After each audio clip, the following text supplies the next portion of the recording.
بسم اللہ الرحمن الرحیم۔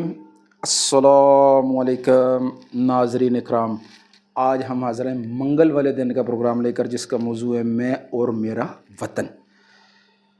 یہ چونکہ آج کل جو ہے عاشوراء محرم آنے والا ہے، کل 10 محرم بھی ہے، تو یہ بھی ہمیں قربانیوں کی یاد دلاتا ہے۔ اس امت کا بلکہ ہر دور میں انبیاء علیہ السلام جو تشریف لاتے ہیں تو ان کو حق پھیلانے کے لیے قربانیاں دینی پڑتی ہیں۔ یعنی سیدنا حضرت نوح علیہ السلام